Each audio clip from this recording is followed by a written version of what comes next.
I was brainstorming YouTube ideas when I realized I've had the Nikon Z8 for well over a year. Historically, I would have already had a video out about this, but you know, YouTube is kind of a grind and I sort of just forgot. So now let's talk about my over 1 year experience with the Nikon Z8. I bought the Nikon Z8 for what boils down to one reason. I love the Nikon Z9's image output. The Z8 has the same guts, and verifiably, I can't distinguish any differences if there are any. So that goal was a success. But it's not quite that simple because that one reason branches out like these jazz fingers. Let's call them sub-reasons. So sub-reason 1, per image continuity. This one is like kind of obvious with a confusing title.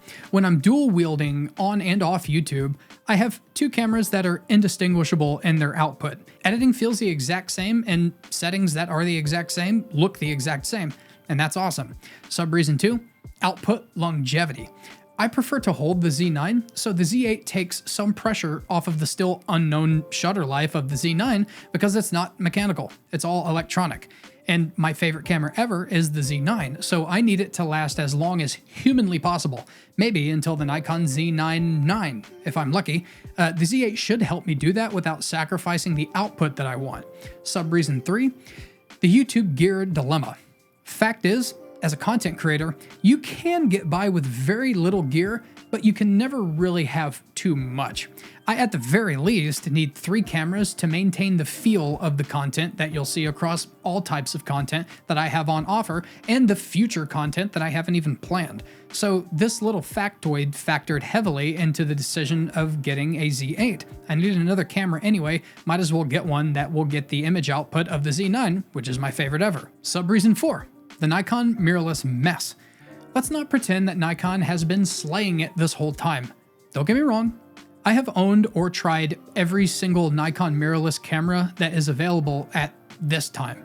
And image output wise, they're all amazing. They have tasty crispiness across the line in fantastic colors.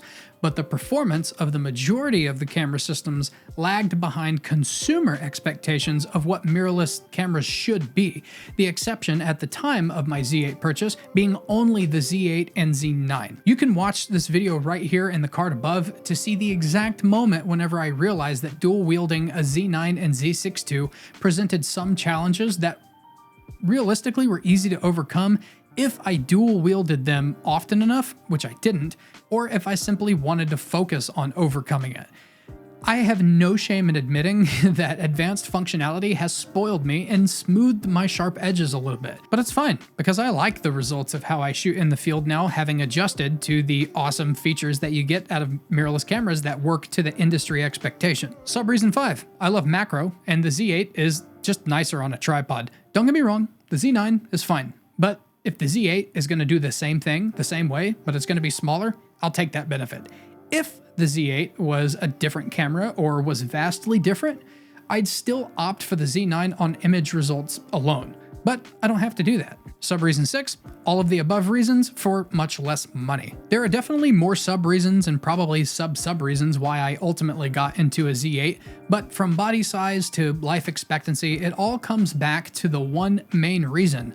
I want these image results. I ran through that list so I can easily say this. It has done everything I needed it to do.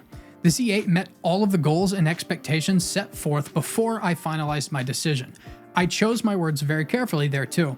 It met my expectations. It did not exceed them.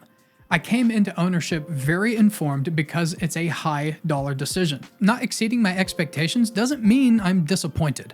You have to keep in mind that I do not use my cameras to their full ability. Not even close, actually. Now, to recover the subscribers I just lost by saying my mind wasn't melted, I'll say this. The Nikon Z9 blew my nips off. The Z8 is the same thing. I've had my Z9 for a year or more longer than the Z8. There were no nips left to blow off. I was already spoiled.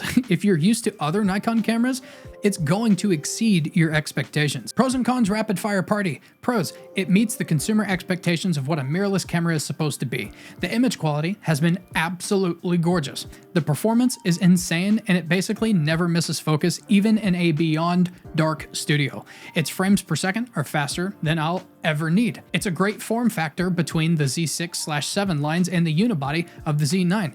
It fits in the hand like a DSLR, and that is a very good thing. Its buffer is faster than I've ever needed in my entire life. Cons: it does get hot quick whenever you're shooting video, in some video formats more than others, particularly 4K 60 FPS, which is the most preferred for me in here.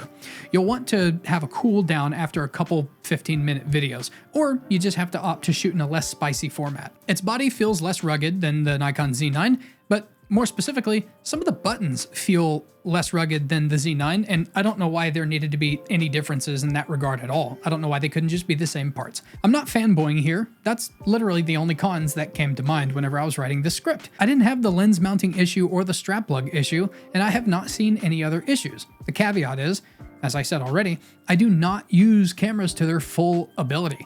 If you do use cameras in a totally different way than me, maybe you've seen other issues with the Z8. If so, let us know in the comments. And if you don't have a Z8 and you know that you use your cameras in a totally different way than I do, you should do your own research and maybe rent one before you buy.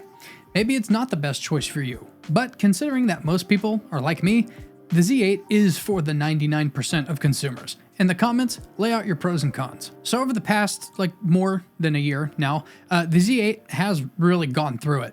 Hot, cold, rain, shine, snow, dirt, grass, blood, spit, sweat, buckle bumping, and hip smacking. Mine looks brand new, and I haven't even had to clean the sensor, and currently it still doesn't need to be cleaned. I haven't seen any performance drop off, and so far, despite some complaints, I haven't had to change batteries in the field for how I shoot, which admittedly is a lot more conservative and habitual in turning off my camera between locations. I've done that since the DSLR days. Need I say more? No, so I'll just repeat it in a slightly different way. The Z8 is everything I need for a secondary camera, whether that's with photo work specifically, play, or content creation.